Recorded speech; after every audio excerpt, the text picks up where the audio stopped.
What's cracking, everybody, and welcome to a very special episode 168 of the Good Kraken podcast. I am one of your residents here, Ernell Pearson, alongside the five-star man, Devin Stanford. What's happening, baby? It's going.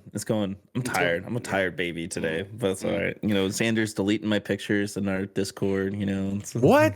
I did no such thing. Yeah, you know, it's okay. It's all right. I had to tell Xander earlier, I don't know if we're going to be friends 3 years from now. That's rough. It's rough out here. Yeah. I'll be friends with you in 3 years, Xander. I got you.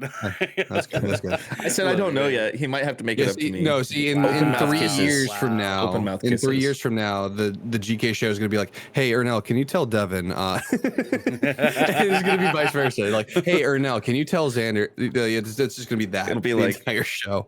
It'll be like Shorzy when they're talking to their manager. No, it's gonna shit about each other back and forth. It's gonna be me and you. He's talking to me. I'm not talking to him. Genesee's muted.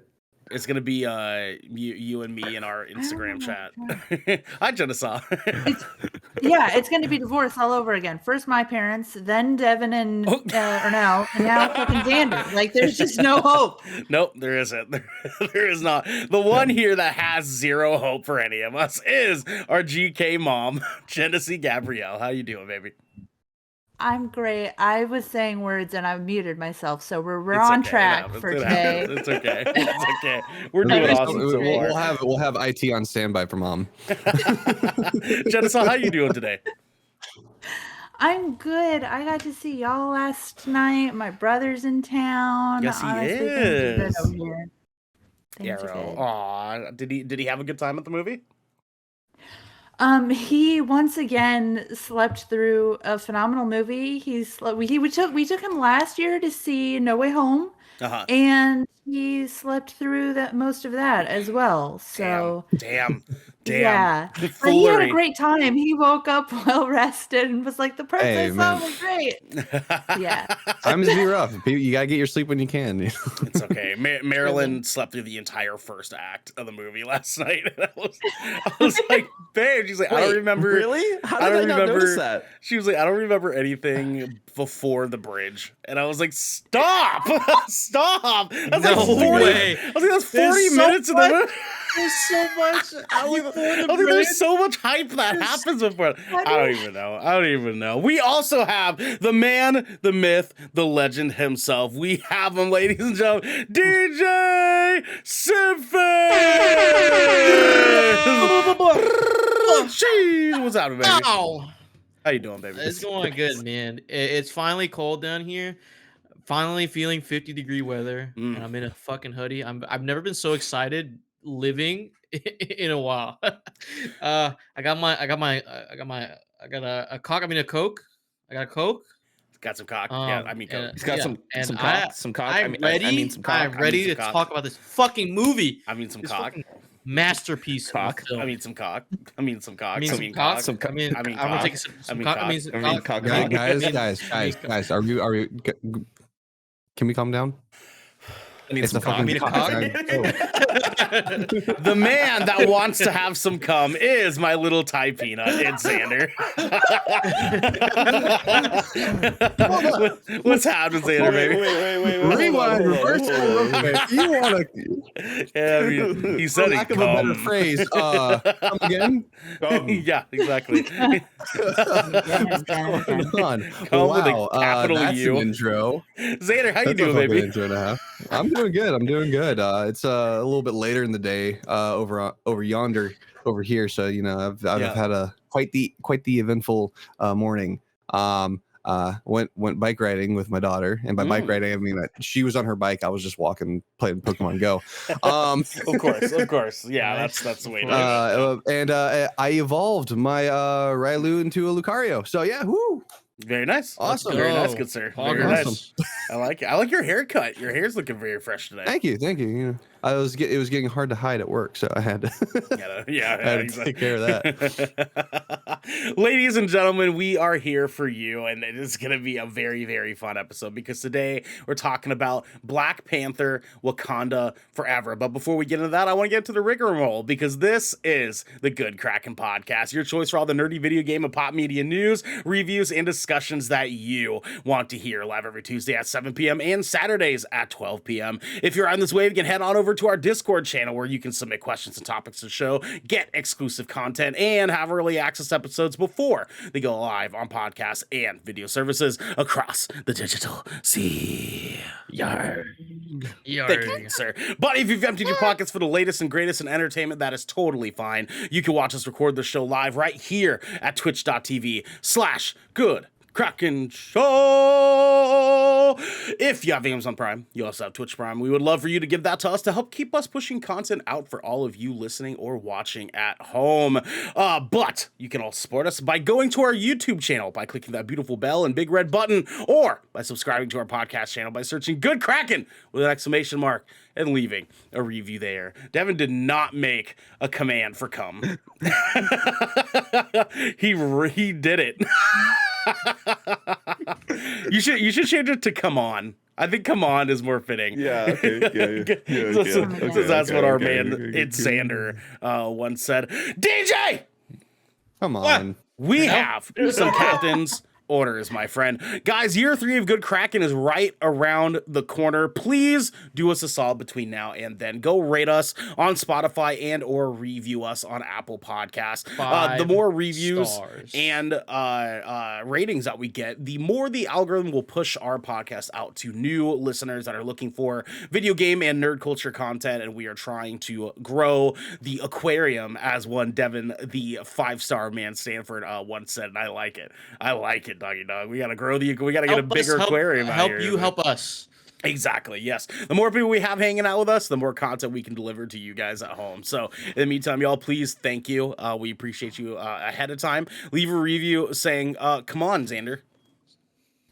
And don't put a comma in there. Don't put a comma in there. Just leave the punctuation 5 out. stars. That's what that's what the show deserves. 5 stars. 5 stars. Come on, Xander. Even if your review is 1 star, just put that in the comments. 5 stars. See, like the conservatives have "Let's Go Brandon." We have "Come on, Xander." Okay. Guys, we're also doing something very fun here in just under a month. On December 8th, please join us at 4:30 p.m. Pacific time to join us for our live reactions to the 2022 Game Awards. It's going to be so much fun. It's going to be me. It's going to be Devin. It's going to be DJ, Garrick, and Xander. We will be here for you guys to come in and hang out. Premiere. We do our reactions to Game Awards every year, and we ain't slowing down yet, baby. It's gonna be fun. We're gonna be in our Jeff Keighley suits. It's gonna be a fucking good Jeff time. Keighley suits. We're doing the Jeff Keighley out here, baby. Let's fucking go. Game dev Jeff Keighley suits. Yeah, I already got the shoes picked out. I'm gonna wear some black jeans. I got a shirt picked out. I got this blazer.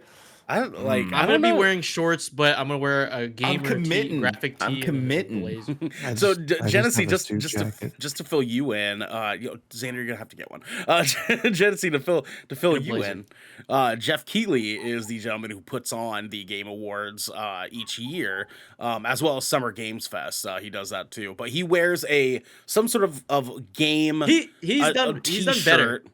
He's done better now. He has gotten a little bit better, but he wears a video game T-shirt of some sort with a nice blazer over the top of it, and we thought to celebrate and with jeans and not only Jeff Keighley, but every other game dev. Like this is like pre-2017. Okay, all the Game Awards, every developer walks up with a blazer, a graphic tee, and jeans, and some type of loafers and sneakers. It's that's an a Phil iconic Spencer look too.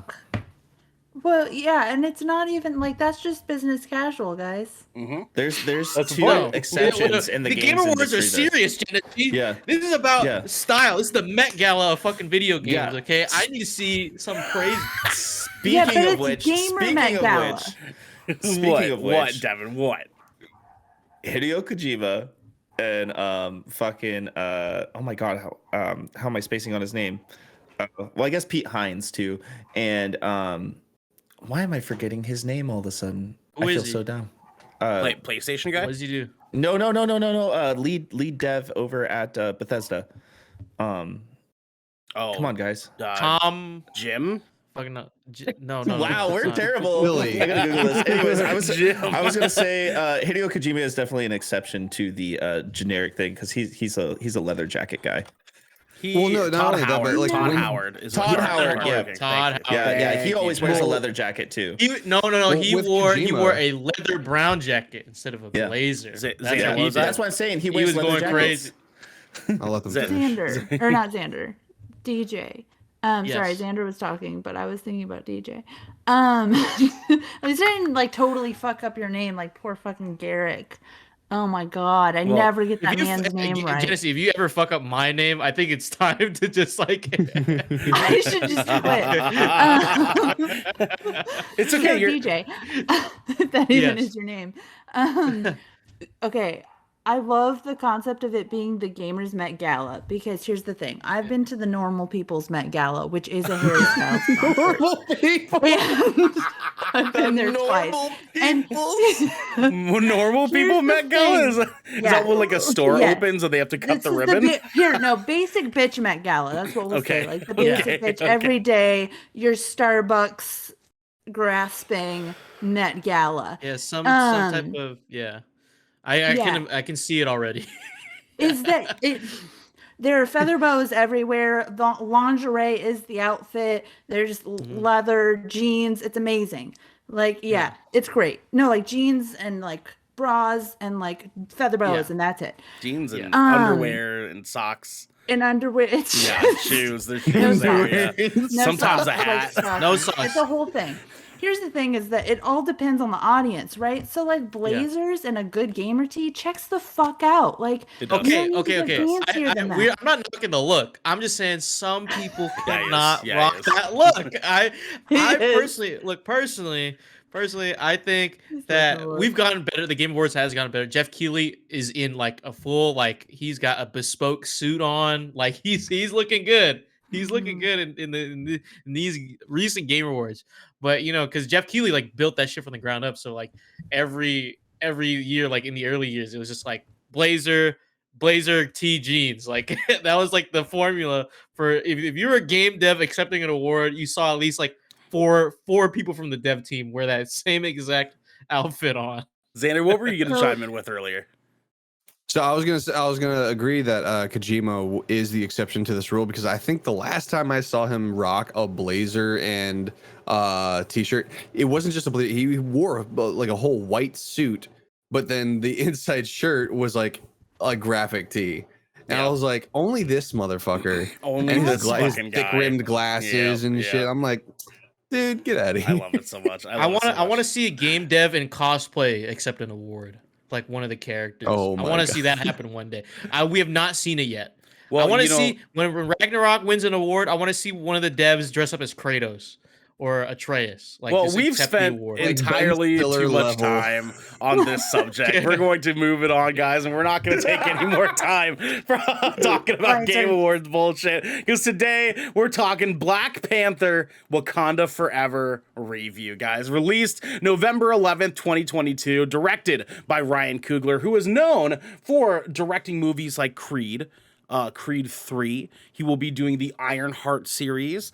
He's done all sorts of really, really good stuff. And actually, this movie is a very, very good reflection of that. He was a writer for the first Black Panther movie.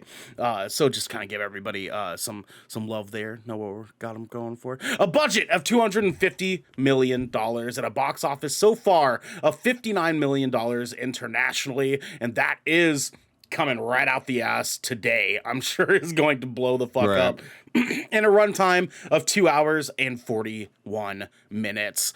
Some fun facts for you guys. With a runtime of 161 minutes, this will be the second longest film in the MCU behind Avengers Endgame. Runtime of 181 minutes, and the longest solo MCU film, dethroning Eternals from 2021. It kind of feels like it.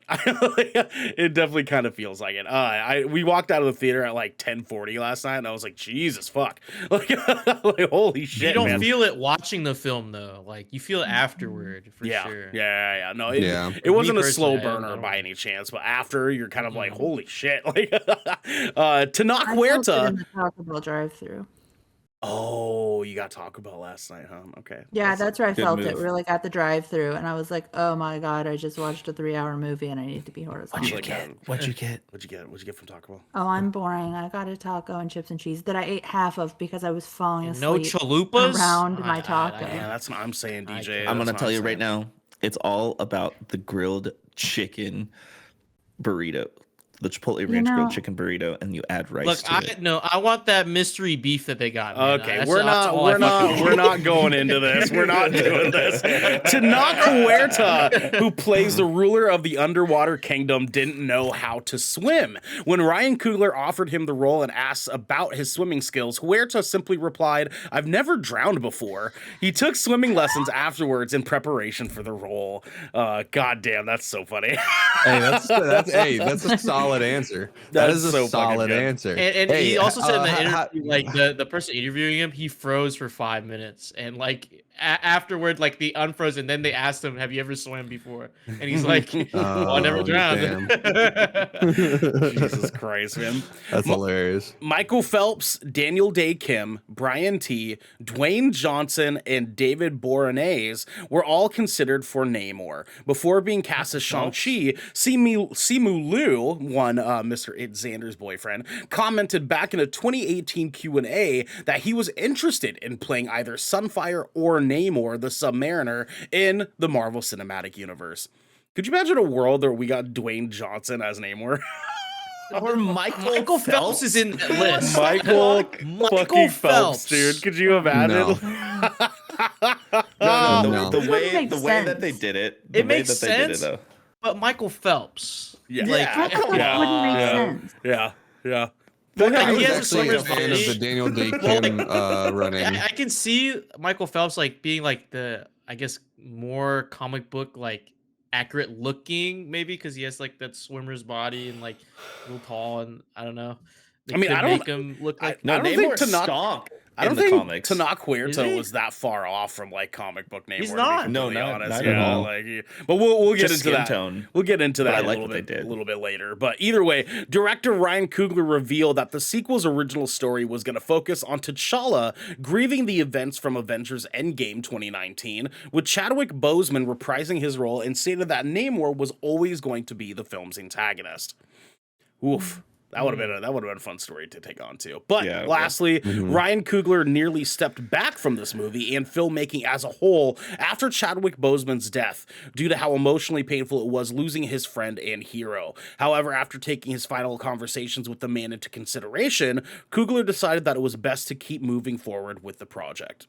And after doing a little bit of deeper diving on that, I guess Chadwick was very much like, this character is entirely too important for you to stop, which is 100% factual. Like, we saw like Black Panther after the first movie do something for Black children as far as having representation of the MCU in a way that was going to be very real. And goddamn, Ryan Coogler, good man keeping it pushing.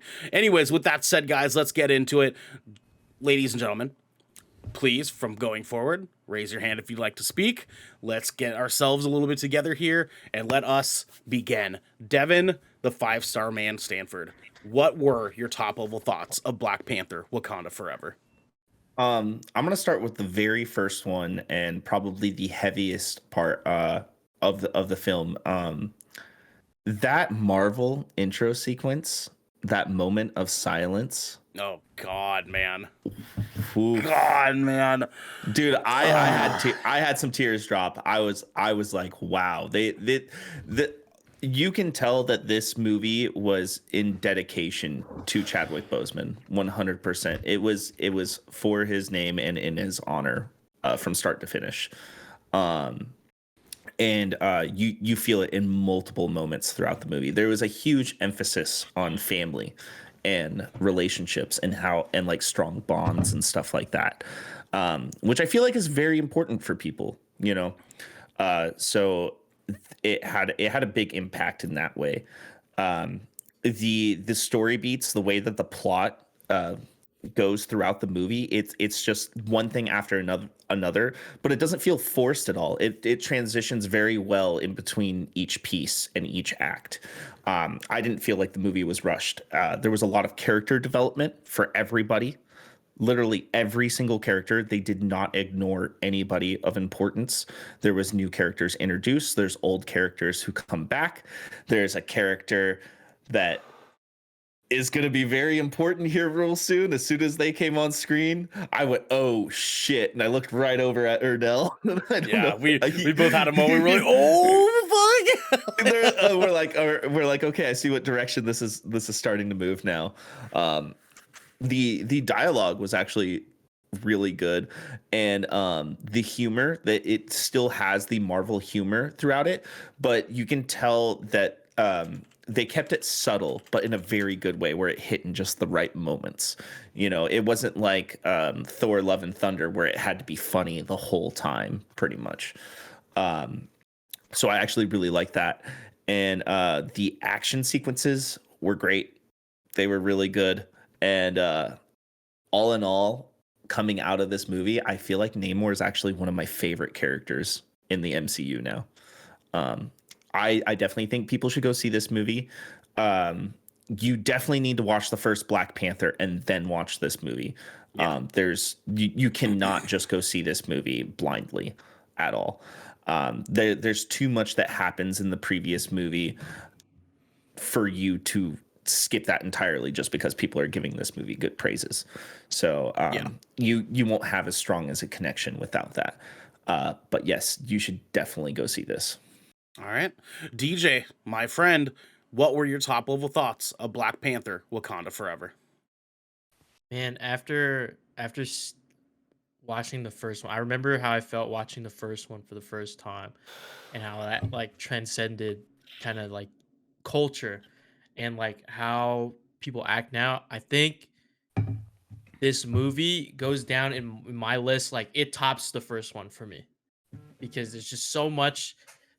I think Ryan Coogler does an amazing job with this, because he wrote the first one, but now he's in the driver's seat, and he's taking us into the world of Wakanda, and bringing us to Namor, and everything about it. Cinematography fucking is spectacular. The soundtrack is amazing. Ludwig Göransson just kills it. He kills it, man. Goddamn. Fucking Goddamn. especially when you start hearing the instrumentation when they go towards like the Talokan and stuff like that. Like you can hear it, like the different instruments, and you're like, oh shit, like we're about to get into something crazy, like with these guys, and then it's just, this whole story is beautiful. I've never felt so emotional watching a Marvel movie. Like I've cried at Marvel movies. I've cried at multiple. I'm a crier. Okay, anything that hits emotionally, it's just tears, waterworks immediately. But I've never felt so emotional. If that makes sense, right? Yeah. Like there's, of course, like there's gonna be like scenes that hit, and they're supposed to hit that way. But this whole movie, I just felt like, man, it's beautiful, yet it's heart wrenching, and it's fucking tragic, yet it's also like magnificent, marvelous, and I fucking love this movie. I you have to go see this, and if you haven't seen the first one, go see the first one. Listen to that fucking soundtrack. Goddamn. That's like also produced by Kendrick Lamar, but this movie is just, it's top tier, man. It's like I've put it in like my life. Like if I look back in my life, like Black Panther 1 is like bookmarked, like that's like a marker in my life, and now this one is another marker in my life, like another like little pin in there. Yep. Yeah, it's an experience. You have to go see it. If you've seen the first one, go see it now. I feel like we reserved our tickets like a month in advance. Yep. And there was already seats filled. So like, oh my God, that theater was like, packed, dude. Yeah. Oh, everyone was clapping at the end. Oh man, it's magical. It's an ethereal experience coming out of that movie theater. I like it. Jenna, it's your turn, my love. Black Panther: Wakanda Forever. Your top level thoughts. I cried in the first 2 minutes. Yep. I cried even before the Marvel intro scene came in. Yep. at the end of the movie, I was like, as soon as the credits started rolling, I like flashed back to watching Black Panther 1. I was in college, and so I was at a university movie theater, packed, just like absolutely packed with mostly like college age young adults. And the energy watching Black Panther 1 was like, I mean, it was just excited. It was elated. It was like, it was so fucking hype. Like, there's just no other way to put it. Watching Black Panther 1, the theater erupted. Like, every like 15 minutes, Black Panther 1, there were gasps, there were shouts. People were like jumping out of their seats. And watching Black Panther 2 was like being like, there were points in the movie where you could hear a pin drop. Like, Yeah. I feel like everybody was collectively like holding our breaths. Like it was artistful. It was almost like sorrowful, not like in a bad way, but like it was solemn. Like it was a really emotional experience, and also really beautiful film that held a lot in it.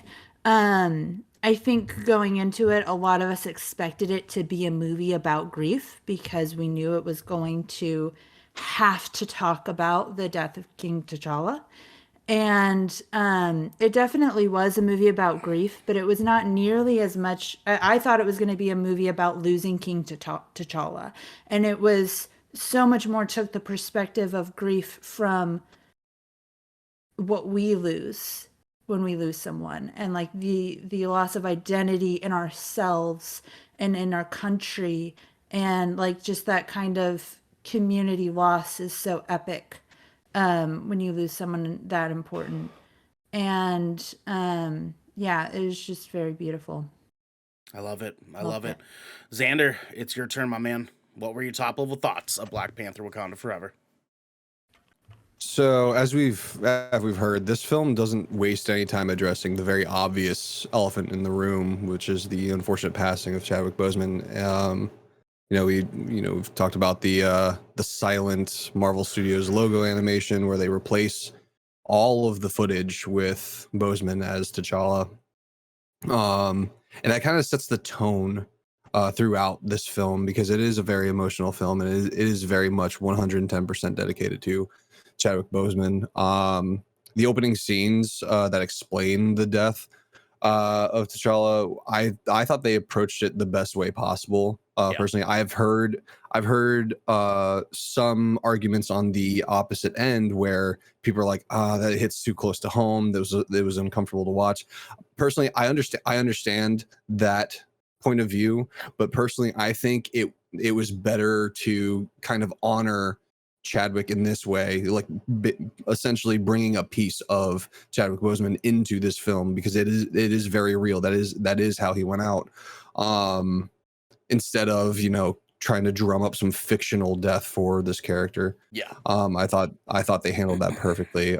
Moving into the rest of the film, however, I thoroughly enjoyed this film. It had a clear purpose, introducing new characters to this expanding universe, providing more information on what's going on in the rest of the world, as well as creating a rich new adaptation to differentiate Marvel's water living individuals from the established Atlanteans in the DC universe, which I really liked because it creates another area for representation in the MCU, and exploring the mythology behind that, which one thing I wanted to point out, there was a clip posted a while ago that you guys can watch, where it shows the Talokans approaching Wakanda and singing the siren song, kind of explaining the mythology of sirens that we've heard of back in the day. I thought that was just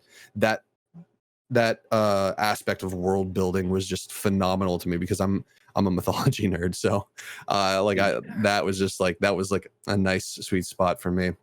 Overall, it felt a lot like Captain America Civil War, in the sense that it wasn't a straightforward battle between good and evil, but rather a story of morals and where your morals align. You kind of understand both sides of the coin, and no matter who you are, you can empathize with either side. Like you really feel where they're coming from on both sides of the story. Overall, this wasn't a big, spectacular Marvel film that a lot of people have come to accustomed to, which I think is a good thing. We've said this before, not every film needs to be that right now, especially since we're still in that world building portion of this next phase. Shit's really gonna hit the fan. With Quantum Mania, I feel like right now we're still establishing set pieces, because right now we're kind of split in this phase. We have the multiverse threat and the human threat, and this kind of more along the lines fits it within that human threat category. So think like Falcon and the Winter Soldier, Hawkeye, etc. But overall on this film, I say if you're an MCU fan, go watch it, enjoy it, pay your respects to the late Chadwick Boseman. It's a very emotional film, following not only a very culturally important film, but the death of a beloved actor, while simultaneously trying to push the MCU narrative forward, and juggling all of that. I think they did the best that they could, trying to accommodate for all those things. Absolutely. What's up, Devin?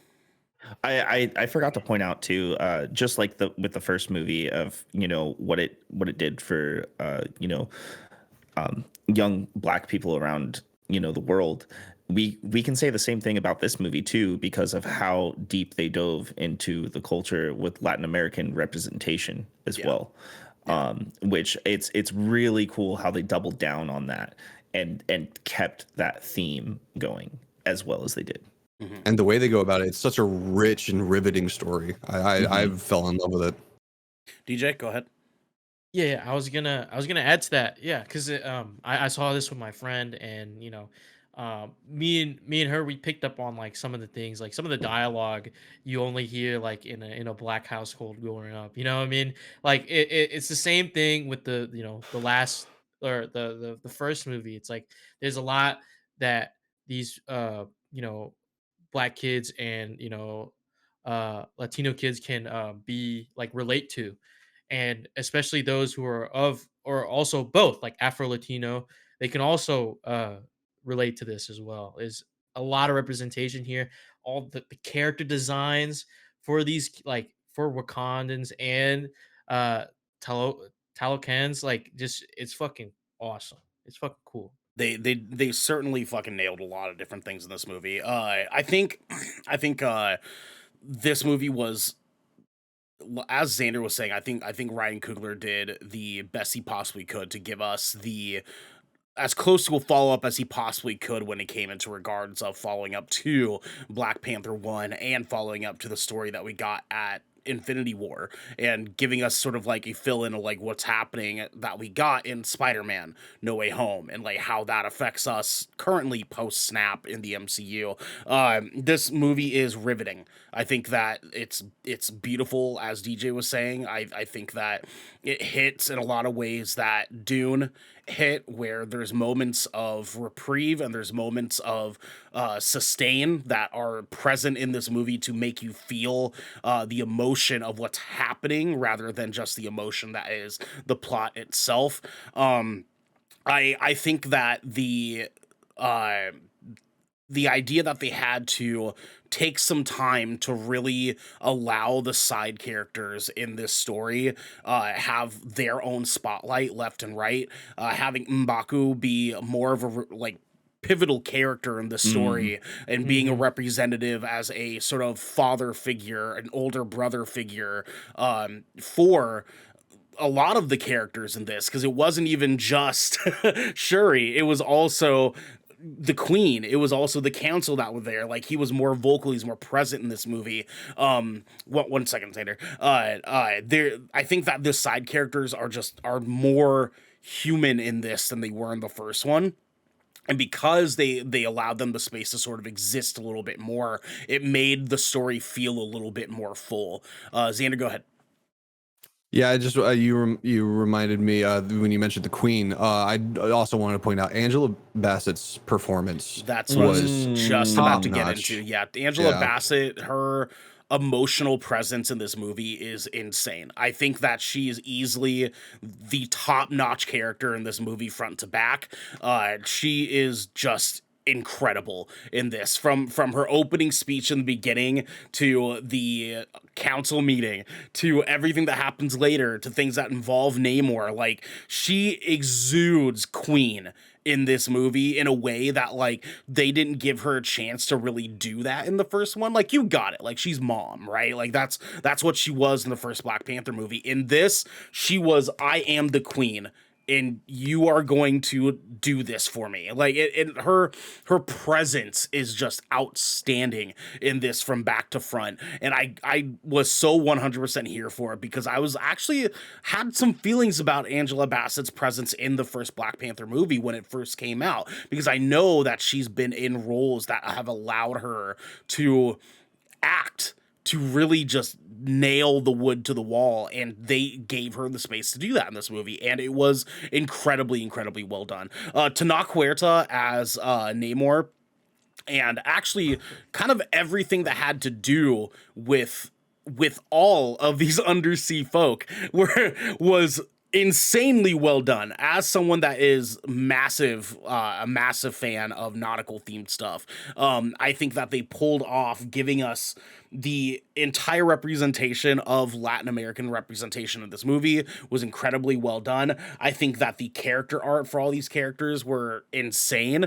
Talakon's like design was phenomenal. Like everything that had to do with like these characters being present in this movie, and how they looked, down to the language that they were speaking, to how like both of these worlds and these groups of people were tribal folks, and they were handling things as two existing tribal like communities that were butting heads. And it was a really cool contrast, because at the end of the day, like, the movie talks a lot about like our two like groups of people are not that different.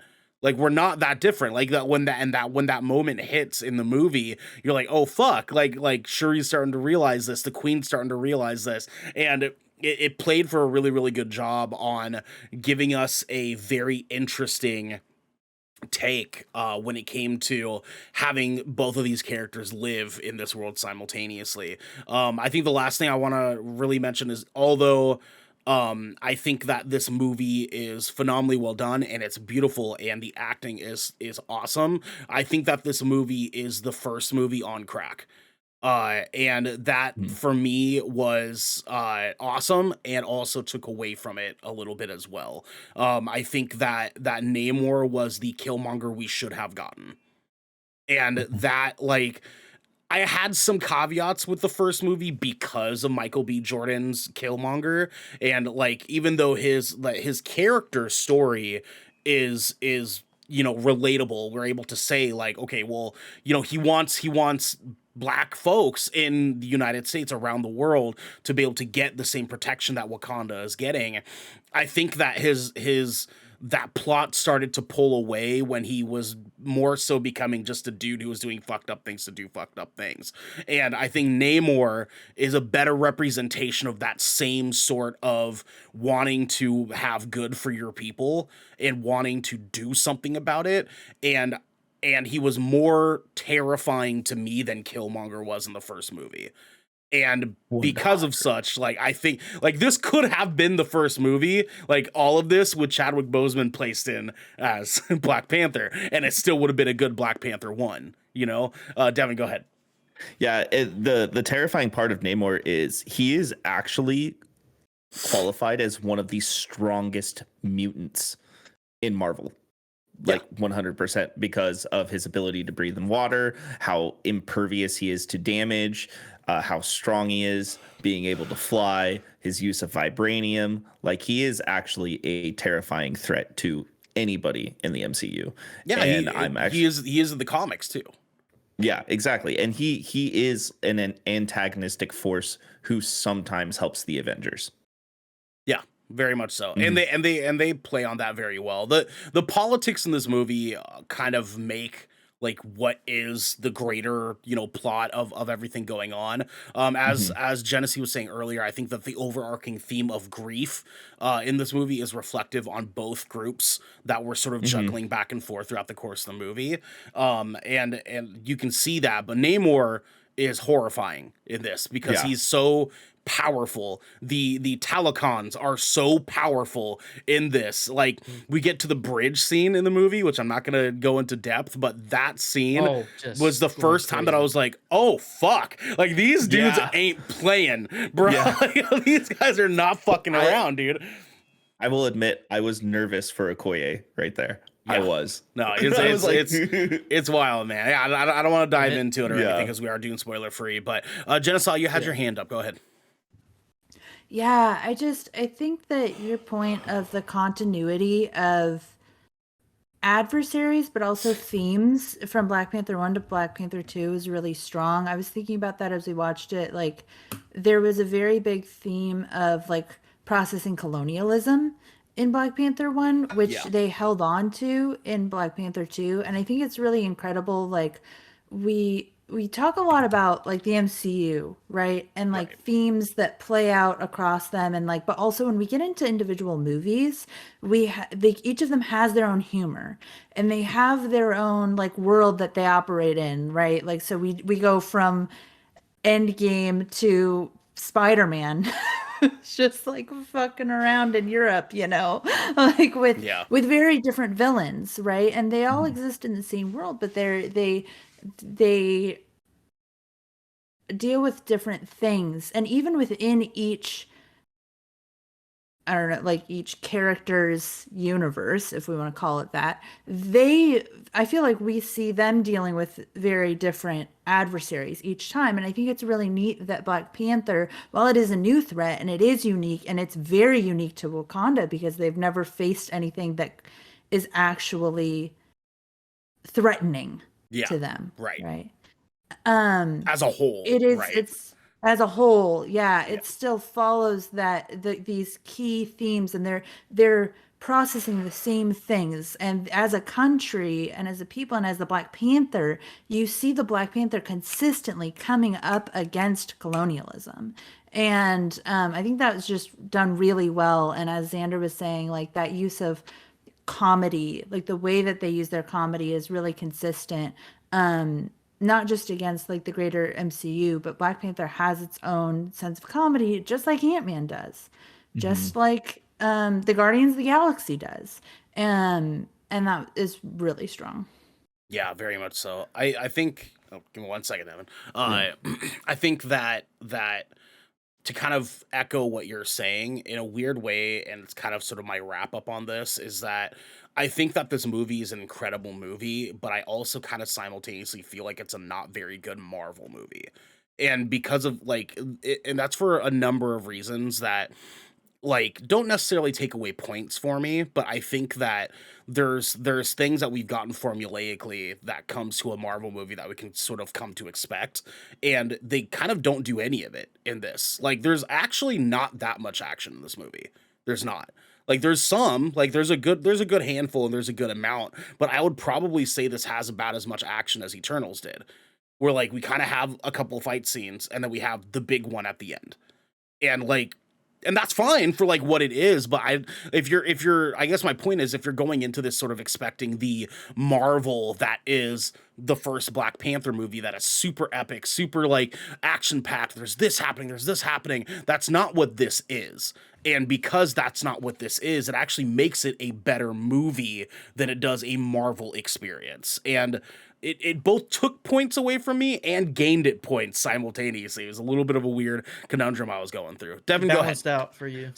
So on what you were just saying, this is a sequel to Black Panther, but it is also an origin story. It is 3 different origin stories happening at the same time. Yes, too.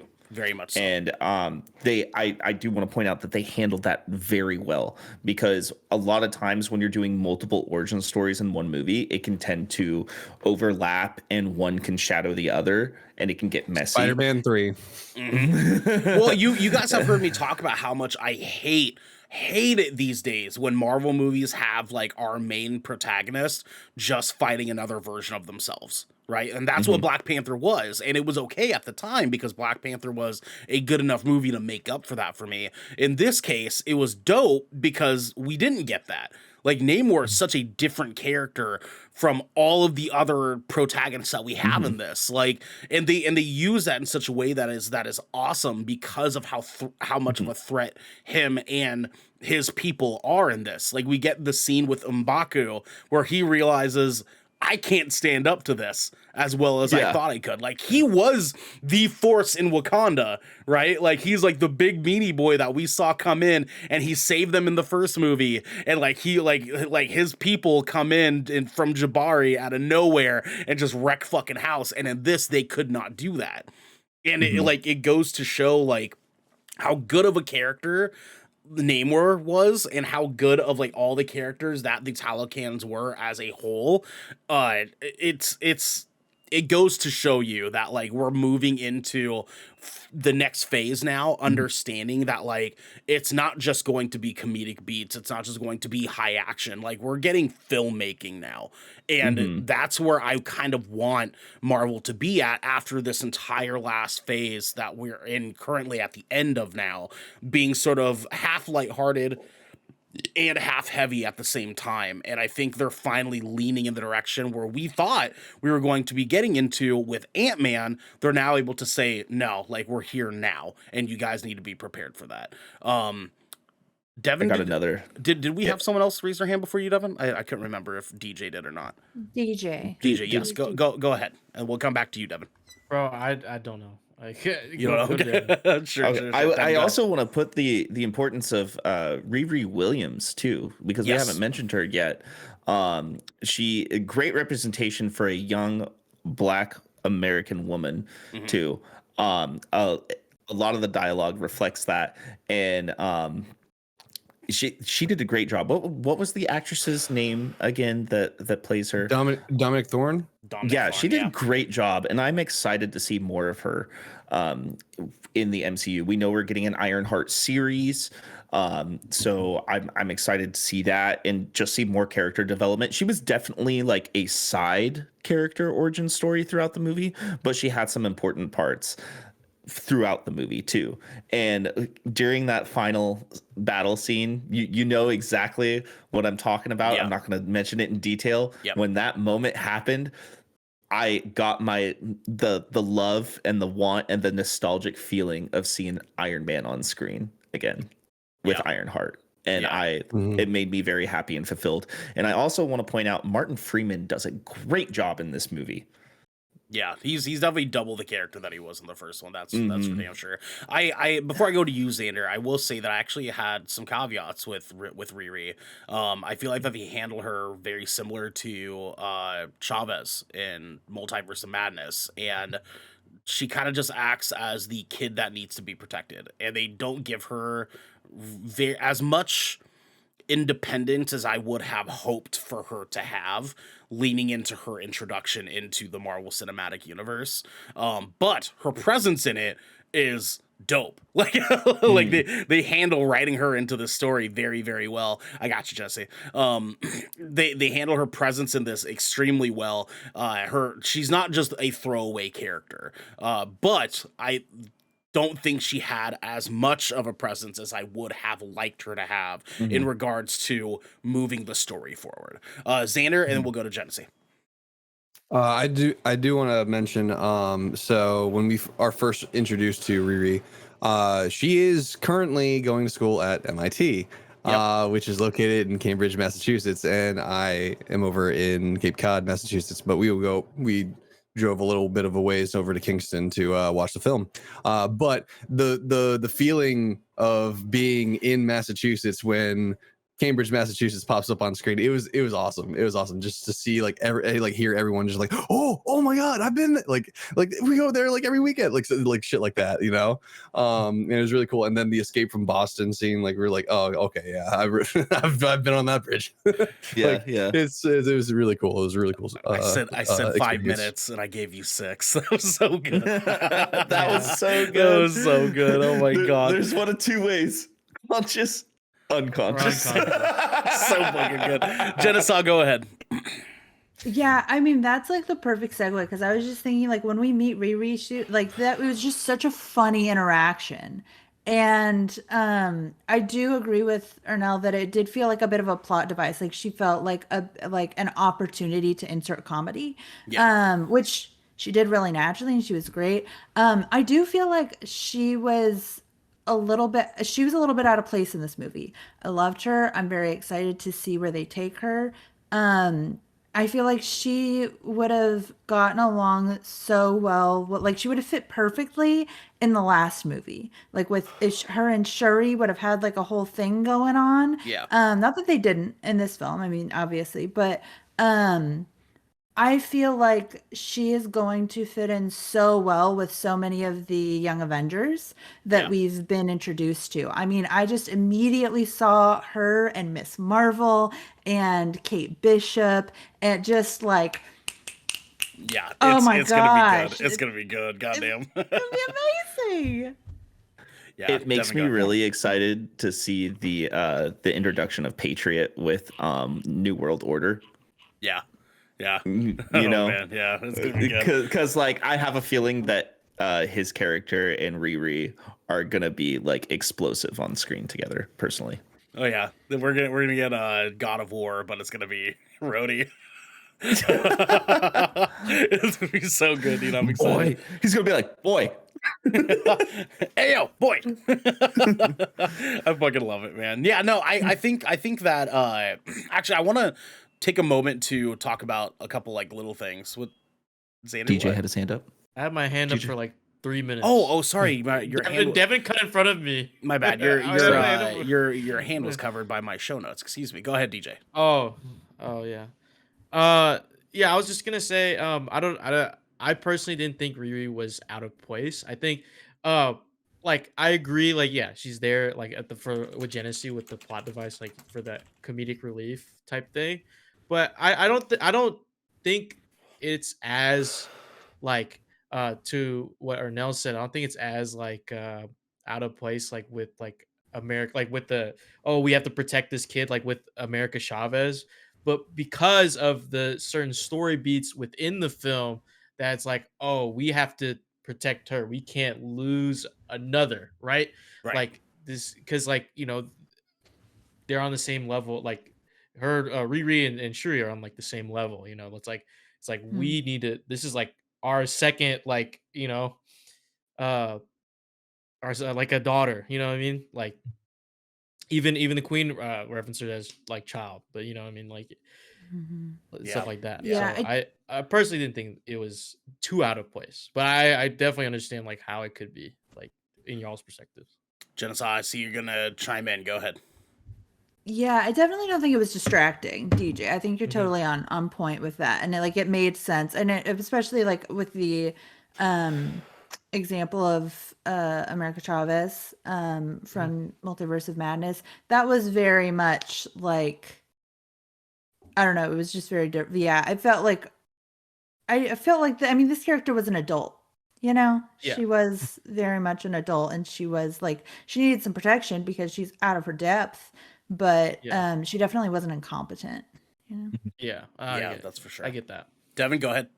Yeah, and you see that a lot too, because like even from her introduction, you kind of see like that she's like, no, I can take care of myself. Watch this, I do like how there was some similarities to Iron Man 1 as well with this movie. You saw some good nostalgia flashbacks just through the imagery that they chose to do, like climbing altitude, making her armor, stuff like that. Yeah. Like I was like, okay, this is tight. This is tight.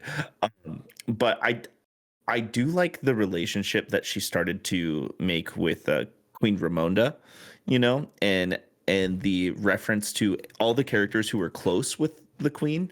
They called her Mother. There's a big difference you can see. They do that in the first movie too. They call her Queen Mother, it's cool for what it is. And I just, since you see this scene in the trailer, that dialogue between Namor and Queen Ramonda on the beach in the daylight. Let's hold on. Let's not dive into any more details. I'm not going to say anything about it, but that specific moment and how that went down, that was amazing cinema. That scene, dude, had my fucking skin crawling because they're like, it wasn't so much of their dialogue in the conversation. It was way he did it. To knock Huerta, his eyes were bloodshot. And he was soaked, and you could feel the resentment he was having in what he was saying to her.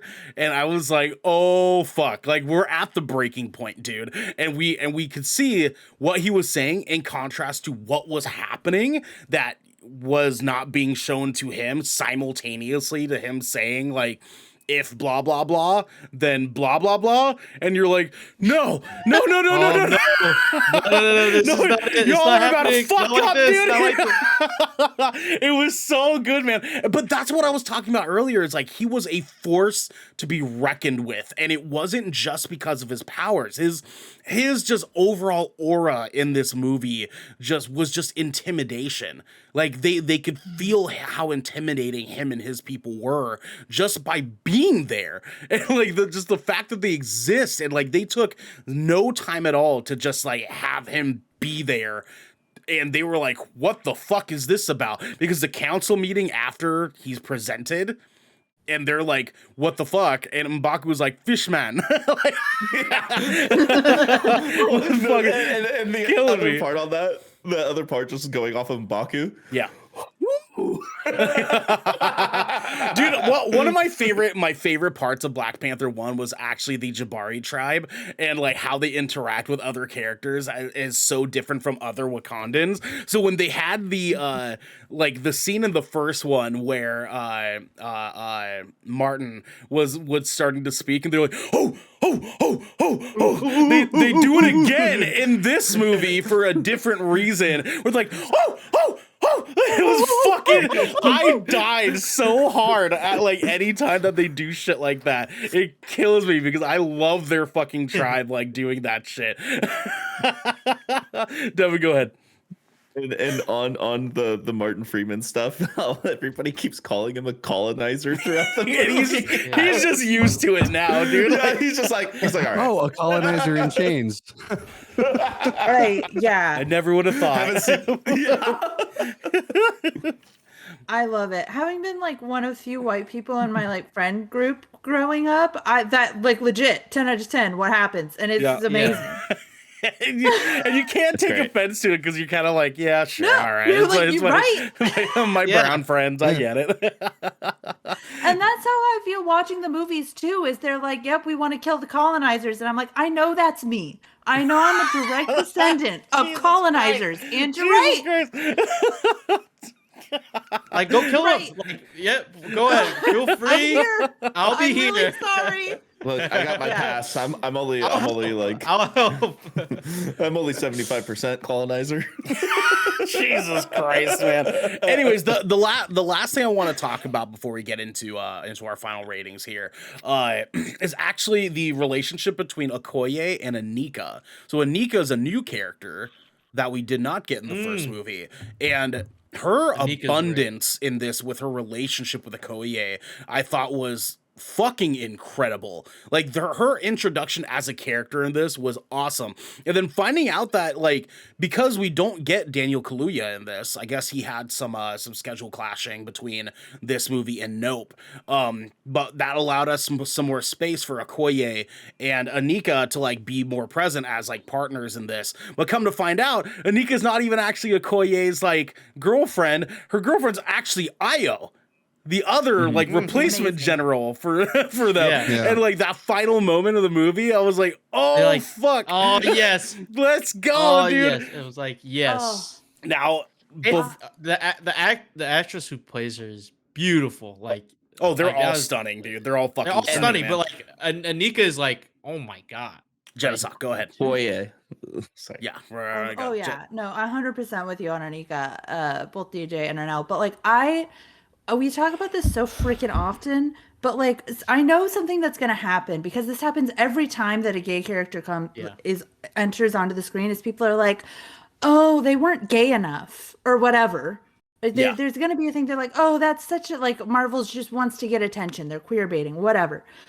I can't tell you how upset I get 10 times more upset when there are absolutely no queer characters. I would much rather you have this super strong character throughout the whole movie and then like at the end be like, "Oh, by the way, this is her adorable partner." And them just like hanging out in their house together. Like, what? Yeah. Like that's how it is. Like gay people are just out here hanging out, fighting, people are being people. badass, I love being it, dude. people. Yeah. And then like making tea People with their doing people partner. things. Yeah, People doing people things. Yeah. Devin, go ahead. Love it. I love when Shuri's like, I built you a new spear, and Okoye's like, huh? New spear? Yeah, I know, right? New spear? So good, dude. I want to take a brief moment to give my my heart and soul to Nakia for looking like the absolute snack she fucking looks in this goddamn movie. Because I was like, ooh, girl, like you are looking good at this. Okay. Her hair's on point. Oh my god, Devin, yeah. I see. I love how they doubled down on Nakia the war dog, like from the comics too. Yeah, dude, they finally gave us the name drop, and I was like, yes, go, dude. And I fucking love it. What she does in the movie, she's fucking badass. Yeah, dude. So am I the only one who got like Metal Gear Solid vibes from that? 100%, dude. Like her trailing that down. Oh my god, I love it. Yeah. I love it, man. Now, speaking of Nakia, though, and this will be the last thing we do to wrap things up here, the shocking post-credit scene. I'm not, no spoilers, but holy fuck. Holy shit, dude. Like, did you guys choke? Yes. Did you choke? I choked fucking hard, dude. Yeah. Oh my god. Multiple Man. people in the gonna be theater. completely honest. Okay, hold on. DJ, Xander.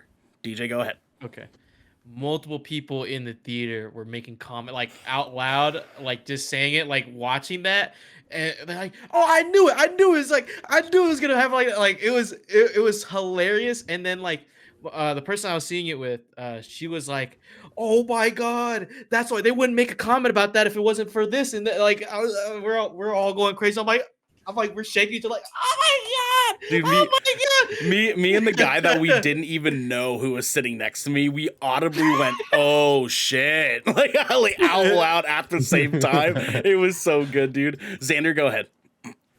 Yeah, no, I was gonna say it didn't really hit so much for me because I saw it coming, because like I think months ago I had seen like a leak or something like that explained it. And I was like, that sounds I don't know if they would go that route. And then they went that route, but even before the credits rolled, when I found out that there was going to be a mid-credits scene, I was like, oh, wait a minute. Like as I'm watching it unfold before the mid-credits, I'm like, they're going to do the thing. They did the thing. Janice, I'll go to you in just a second on my quick commentary on this. Even though we could kind of see it coming because of what we saw in She-Hulk. We could kind of see it coming. It was shocking mostly for me because of how I knew Shuri was going to interact with it. And I was like, oh fuck, dude. Because like the part of this movie that like hit me the hardest is I lost my oldest brother.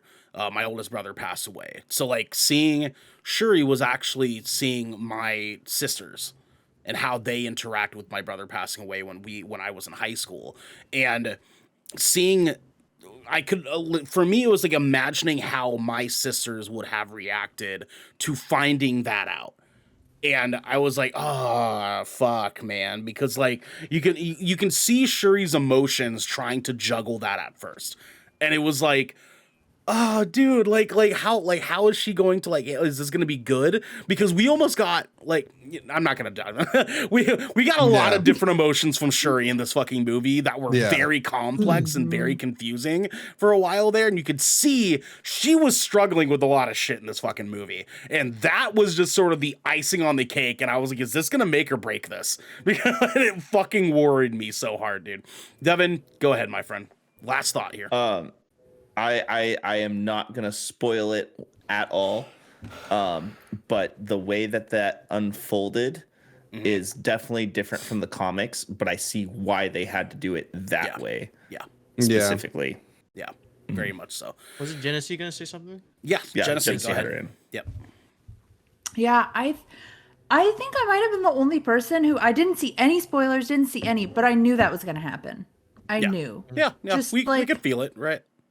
yeah, I feel like there were like, especially like as soon as Chadwick died, there were a few like scenarios that popped into my head where I was like, oh yeah, this is how they're going to handle the death. This is how they're going to do this. I was really glad they didn't do the Princess Leia thing. I was really worried that they were going to do the Princess Leia thing, and they didn't. Yeah. Oh my God. That would have been fucking terrible. DJ, final thought. Go ahead. I was gonna bounce off of Genesee and saying that like they were hinting at it through the film as well. Yeah. With some comments that some of the characters talk to, like like certain lines that they've said hint towards it. So of course it's not like the biggest surprise, but it is a pretty big one. It's not like the hugest, but it's big. It's not gigantic, but it's humongous. They did some foreshadowing. I think Yeah. that it is going to end up being bigger in the future. Like for sure, it's going to be hit sure. way harder later on when we get some follow up to what's going on in Wakanda and the politics that are now involved when it comes to Talakon and their presence in the greater MCU as well. And Namor, because Namor in the comics is actually involved in a lot of different shit, even more directly with one Victor Von Doom later on. And goddamn, that's gonna be some good stuff when that comes around. Let's wrap things up here, guys. Devin, what is firstly, my mistake. Should people go see this right away? And what is your score of Black Panther: Wakanda Forever? See this right away only if you've seen Civil War, Black Panther, Infinity War, and Endgame. Because this will not have the same emotional attachment as it did to all of us unless you see those movies, because you need to know the story and you need to know that deep emotional connection that these characters have. Sure. But I deem that as a requirement personally to see this movie. But yes, see this movie. Absolutely. And I give it a 9. All right. I like it, my friend. DJ, go ahead. Go see it right away, like right now. Like just go see it. Just go. Just go. Just go. And I would give this a 10. 10 on my God damn. All right. I like it, dude. Genesee, should people see it right away? And what's your score? You should absolutely see it right away. I already want to see it again. As I was watching it, I was like, I need to watch this again. 10 out of 10. It's fucking good. All right. I like it. Xander, should people watch it right away? And what's your score? So I'm going to divulge this under the impression that if you're watching this review right now, then you are an MCU fan. So if you are an MCU fan, go ahead and watch it. It is an enjoyable time. It is a beautiful film. It must be seen in theaters. I will say that that just experiencing it in the theater is unmatched. However, it is not without its pain points, I will say. So I do have to dock it a few points for like a little bit of lackluster CGI, in my opinion. Yes. A little bit of choppy editing in those final action sequences. It was a little bit jarring. You could see the reshoots, right? Yeah, and I would also say a somewhat anticlimactic ending for me. So I'm going to give this a 7 out of 10. Oh wow. Okay. Ooh, damn. Yeah, I think Xander is pretty on point. I think that although this movie is incredible, it is epic. It has a lot of things that it does incredibly well. I think having it have a scale that it has and not completely delivering on that front to back kind of took some stuff away from me. I think the experience is there, and being committed to Marvel as committed as we are, it delivers on that. But having it be as good of a movie it is, I don't think forgives it enough for it to be as not as fun of a Marvel movie as it could have been. For me, this movie is going to be an 8.5. I think that there's a lot of good in it, but I think that there's just a couple of things that they could have worked on, and I think a lot of that was just reflective into what was going on in COVID, what was going on with the Letitia Wright ordeal with like the vaccines and stuff, you could tell that there were some reshoots, and that pestered me just enough to have a thing with it. But with that said, ladies and gentlemen, that means the official Good Kraken score for Black Panther Wakanda Forever is a 9 out of 10 collectively as a group. So guys, please check that out. Please hang out with us. Please let us know your thoughts on this below.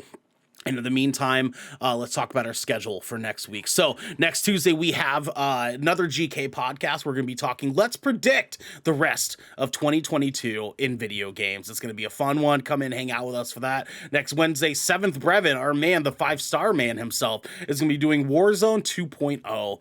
And he's going to be filling up a squad, doing some quads there as that rolls out. And it's going to be a fun one to hang out there for that one. Next Thursday, we have another Shipwreck Show live recording right here at twitch.tv/Good Kraken Show, where you guys can come in, be a part of that. If you are a Twitch subscriber, you can join our Discord. We have a little section called Shipwreck Submissions, where you are allowed to go in and write some questions that you want us to answer. It can be about anything that you possibly want it to be. We answer all sorts of fucking wild shit on that show, so please come hang out with us for that one. Next Friday, we have Splash Damage. That's actually going to be me and Devin playing the Dark Pictures anthology, The Devil in Me. That's coming out that day. We're going to be playing that. We're going to be having a lot of fun. We do the Dark Pictures anthology every time a new rollout happens. What's up, Devin? So this means that this is going to have to take over Splash Damage as well for a couple weeks, because we always play these start to finish. Yeah, we'll be doing it for a couple of weeks just to make sure that we have a conclusion to the wonderful story that is the Devil in Me that we're about to get. So if you plan on watching, just know that this is going to be a special time, short episodic event that's probably going to be about 2 to 4 episodes. It'll more than likely be 2. Usually you and I are pretty good about hitting that 2 to 2.5 hour mark for these streams. Yeah. So they do run longer for people who want to be involved as well. And if you're in chat and you want to help us make some decisions, help us make some decisions. Yep, it'll be good. I'm going to see if I can try to find a way to get both of our gameplays up on the screen, but we'll see where it goes. We'll see where it goes. It'll be a fun one. Either way, guys, that'll be a good one for y'all. And then next Saturday, we are going to be talking sleeper hit movies that you need to watch. That's going to be a fun one as well. That'll be 12 p.m. Pacific time rather than the rest of the episodes being at 7 p.m. Pacific time. But just to fill you guys in on it, next Thursday and next Friday, we are actually taking those days off from content for not next week, but the week after Thanksgiving and the day after Thanksgiving, Black Friday, we will be taking time off of content so that we can hang out with our families. We highly suggest you guys do the same thing as well, because hanging out with your family is healthy. Unless your family's toxic, and then you don't want that. You don't want that shit. You know what I'm saying? Come hang out with us instead. Hang out with your chosen family. Yes, hang out with your chosen family. Thank you.